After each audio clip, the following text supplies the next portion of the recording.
Sebelum menonton video ini, sebagai bentuk dukungan kamu terhadap channel ini, jangan lupa subscribe, nyalakan lonceng notifikasi agar kamu tidak ketinggalan video terbaru. Jazakumullah khairan katsiran. Oke, setelah dukhon selesai, berapa lama meteor tadi? Dukhon? Dukhon selesai. Maka dukhon meninggalkan permasalahan yang sangat besar di kehidupan bumi ini.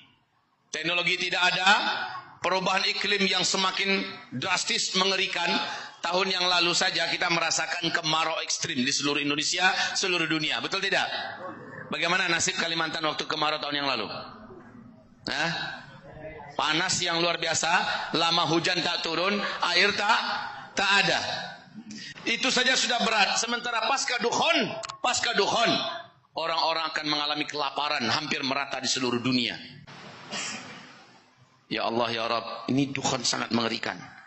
Siapa yang selamat pada masa dukhon ini? Tolong dijawab kembali. Hanyalah orang-orang beriman yang imannya hak, imannya benar, amal solehnya banyak. Hanyalah muslim-muslim kafah, mereka lah yang akan selamat. Maka Bu, jangan tanggung-tanggung Bu. Pak, kalau ingin menjadi muslim, menjadilah muslim kafah. Totalkan kehidupan kita menjadi muslim kafah. Jangan tanggung-tanggung.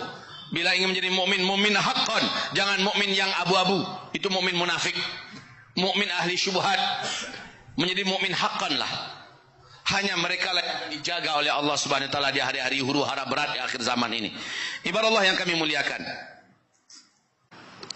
Pada masa ini di penghujung fase keempat akan banyak negeri-negeri yang tenggelam. Sebenarnya saya tapi harus saya sampaikan. Siapa yang sudah mendengarkan kajian-kajian saya pasti sudah menyimak. Walaupun berat harus saya sampaikan. Fi hadhil ummah khasfun, kata Rasulullah. Di akhir zaman nanti, pada umat ini nanti akan terjadi banyaknya negeri-negeri yang tenggelam. Kota-kota yang hilang dari tepi pantai. Kenapa? Air laut pada naik semua. Kenapa? Bencana-bencana dahsyat. Perang-perang dunia. Dan yang paling hebat adalah hantaman meteor. Kalau hantaman meteor ini panaskan bumi ini seluruhnya, ibaratnya ini adalah bola bumi kita dibungkusi oleh dukhon. Ini kutub utara, kutub selatan. Di kutub utara, kutub selatan ini ada gunung es abadi, ada Antartika juga. Ya, antum ikuti nggak perkembangan Antartika sekarang? Yang terus menipis dan terus menipis.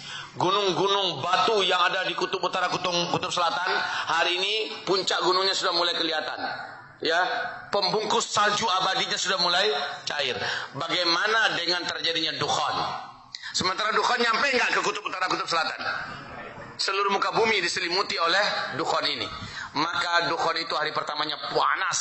Tak terbayang oleh kita betapa banyaknya yang meleleh daripada gunung es abadi itu. Timur dan barat meleleh, permukaan laut naik. Sementara yang punya rumah-rumah di pinggir-pinggir pantai. Ini yang saya katakan agak gamang-gamang tanggung saya nyampaikan, tapi saya sampaikan aja lah. Seluruh permukaan bumi, pinggiran-pinggiran pantainya hilang. Singapura hanya tinggal kenang-kenangan. Malaysia, Kuala Lumpurnya juga hanya tinggal sejarah. Jepang juga akan hilang. Belanda apalagi sama sekali tidak akan pernah ada lagi. Jakarta juga selamat jalan. 20% pulau-pulau Indonesia akan hilang dari peta dunia. Kalimantan gimana? Kalimantan gimana? Ayo optimis, ayo optimis. Aman, optimis saja nggak apa-apa. Makanya ketika ada upaya orang-orang menanyakan kepada saya Ustadz ingin buat perumahan akhir zaman kami di Kalimantan, gimana Ustadz? Saya tidak begitu banyak berikan komentar. Saya berikan jawaban selagi masih bisa di daerah yang ketinggiannya di laut di atas 200 meter, pergilah ke daerah itu. Itu yang saya sarankan. Makanya saya datang kemari pasti saya nanya terus, berapa ketinggian ini dari laut? Berapa ketinggian ini dari laut? Saya selalu nanya. Dan Masya Allah teman yang saya tanya nggak ada satupun yang tahu. Sampai sekarang saya nggak tahu nih. Dia ada aplikasinya tuh. Dengan aplikasi itu kita bisa langsung tahu kita ketinggian kita di laut berapa. Nah sekarang saya tak tahu. Sampai sekarang saya tidak tahu berapa ketinggian Balikpapan ini dari laut. Dan lautnya dekat. Kalau saya di atas hotel lantai 7, saya bayangkan mudah-mudahan yang naik ke atas ini masih selamat ini. Ya, yang naik ke atas hotel. Tapi apa semua orang naik ke hotel?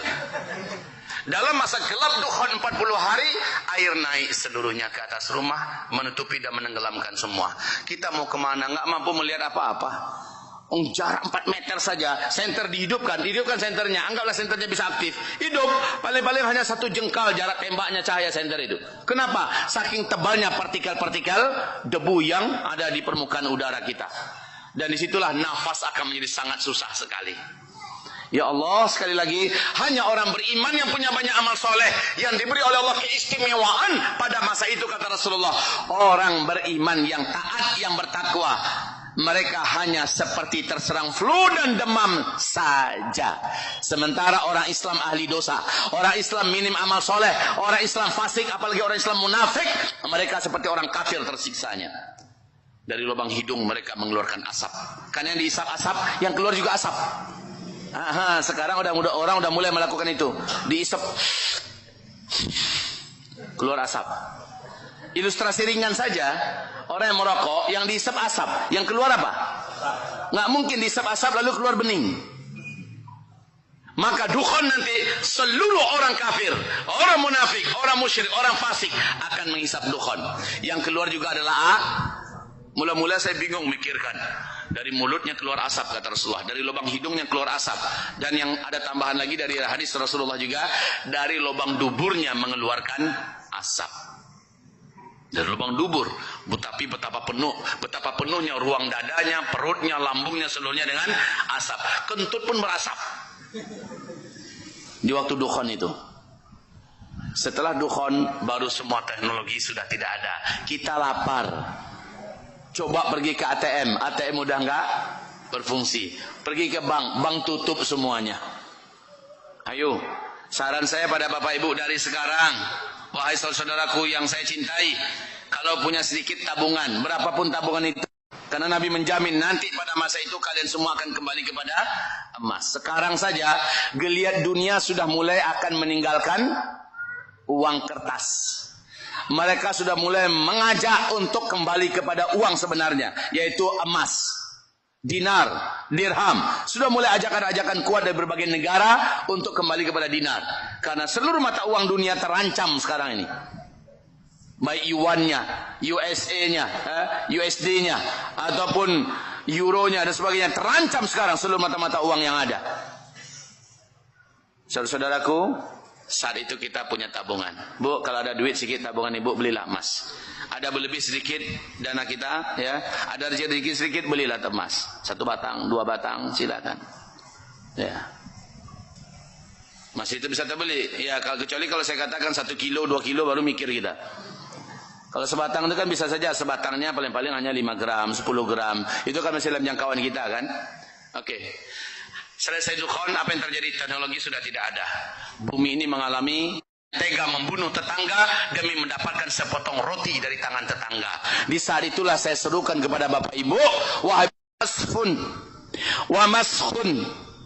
Kata Rasulullah, banyak bumi yang tenggelam, kota-kota banyak yang tenggelam. Wa maskhun, akan banyak wajah dan rupa yang berubah.